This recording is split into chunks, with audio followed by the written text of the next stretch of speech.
It's the 1920s. The economy is fabulous, but American authors, artists, musicians are moving away. They're moving to Paris. Paris, the land of creative freedom.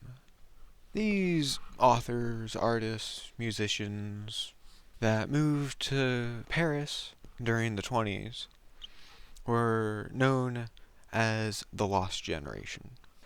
Among these people, you have Scott Fitzgerald, Pablo Picasso, and the main topic of this video, Ernest Hemingway.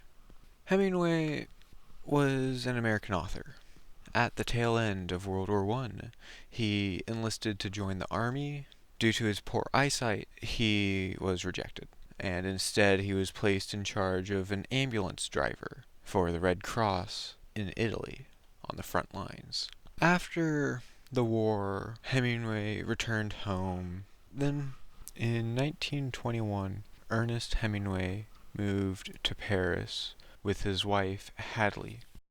In Paris, Hemingway met many authors and artists, such as F. Scott Fitzgerald and Pablo Picasso. He wrote his first book, Farewell to Arms, which was heavily inspired by his experiences and many others during World War I. When he moved to Spain, he wrote the short story Hills Like White Elephants. In the story, we have these two characters, the man and the woman. There's also the bartender, but he doesn't count. So this man was identified as an American. This woman, she was never identified. She's just a woman, making her identityless. They're at a train station together, on their way to go see a doctor for an operation as they wait for the train. They order some drinks, and about this time, the woman points out that the hills off in the distance look like white elephants. The man dismisses this, saying that he's never seen one, so they continue on drinking, ruining what could have been a pleasant conversation for the two. Throughout their time drinking, the man keeps asking the woman if she really wants to go through with this operation.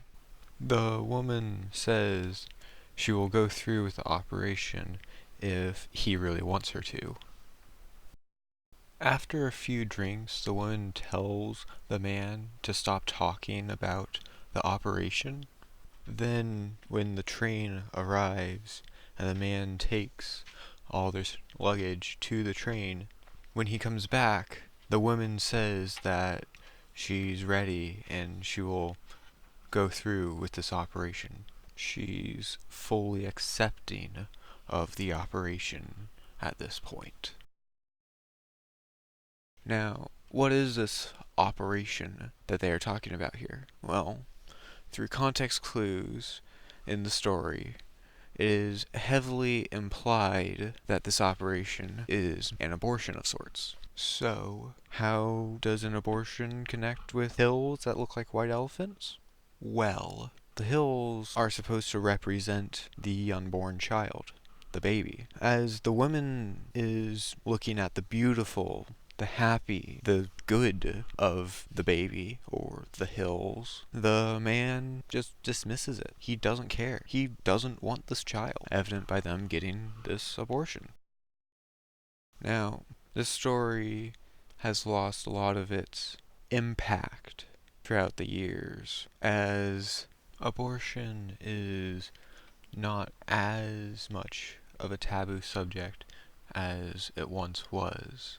It's more widely talked about now than it was during the 20s. And that concludes my short video essay on Ernest Hemingway's short story, Hills Like White Elephants.